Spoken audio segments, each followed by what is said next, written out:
If you are running a tubeless tyre setup, chances are over time your valves are going to become blocked up and clogged up, looking something like this, making it near impossible for you to pump up your tyres or check the tyre pressure. So in this video, I'm going to show you the easiest way to unblock your tubeless valves and 2 simple tricks to help stop it happening in the future.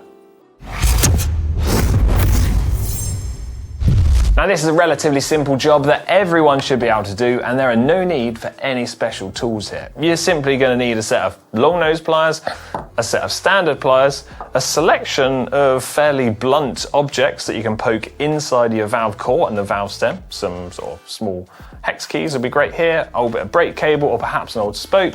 And then you're going to need some chain lube, but not to go on your chain. We'll discuss that a bit later. And then, well, if you want to make life a little bit easier, a dedicated little valve core removal tool like this will make your life super simple. So the reason the valves are blocked up, it could be either the valve core is blocked or the valve stem itself is gunked up with dried sealant. And whilst the valve cores can simply be undone and replaced with a new one at a cost of less than £1 or €1, you can also clean them out and reuse them. The valve stems can also be cleaned out and reused rather than simply replacing with a new one as well. First, deflate your tyre. Then, using either your valve core tool or your long nose pliers, remove the valve core from the valve stem.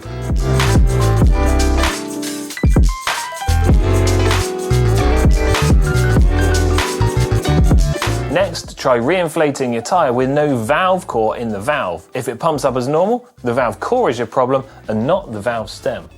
If your tyre inflates as normal, happy days, that means it's the valve core that's blocked up and causing a problem. If you're finding it difficult to inflate your tyre with no valve core, it means that the valve stem is going to be blocked. And in this case, we can take any of the blunt objects that we've got lined up and simply poke them inside the valve stem to try and free that blockage and push it back onto the inside of the tyre.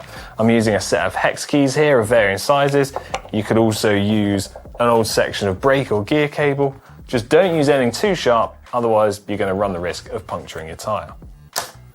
In most cases this will work fine, but depending on the tubeless valve design, some of them have a different design on the inside edge, in which case you simply need to pop the bead of the tyre off, undo this little lock nut, take the tubeless valve out, and then you can clean the inside area and reinstall it back afterwards.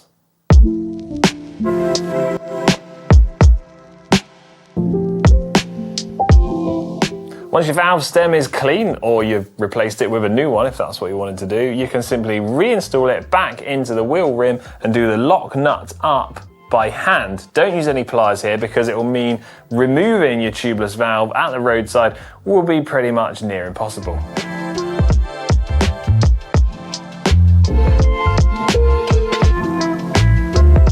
The little valve cores can also be cleaned out too, although they're not specifically designed to come apart. My advice, however, would be to simply replace with a new one. You can buy bags of 10, 100, 50 of these for less than £10, euros or dollars. So they seem pretty effective. If, however, you are dead set on wanting to clean this out and reuse it, you're going to need to use your pliers. One set of pliers to hold the valve core body and one set to undo the little lock nut on the end.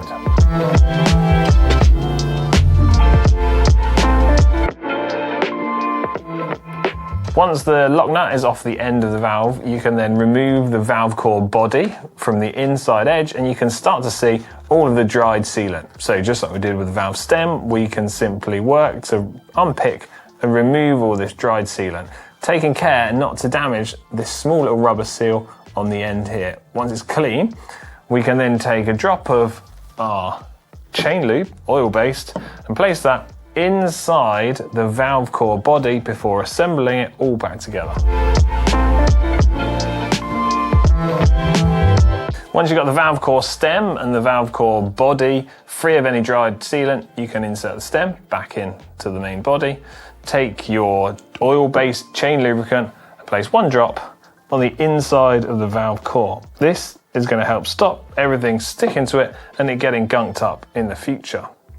Once that's there, carefully thread the lock nut back on the end, making sure not to cross thread it, and you can do everything up tight back together, and this is ready to be inserted back into the valve stem on your wheel.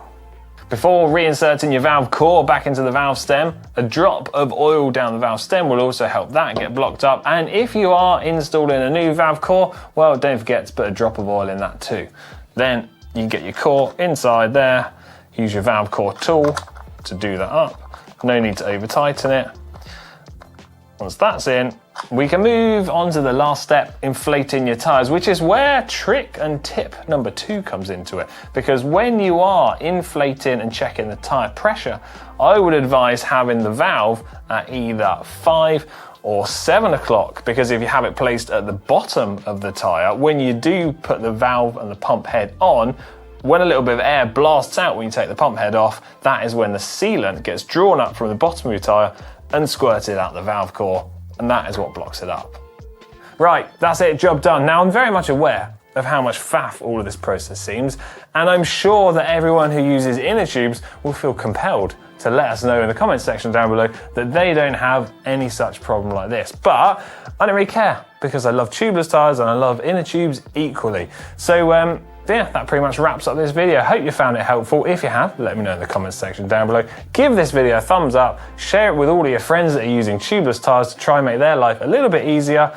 And if you don't want to ever have to do something like this, well, maybe an inner tube setup is best for you. Right, I'm out of here. See you later.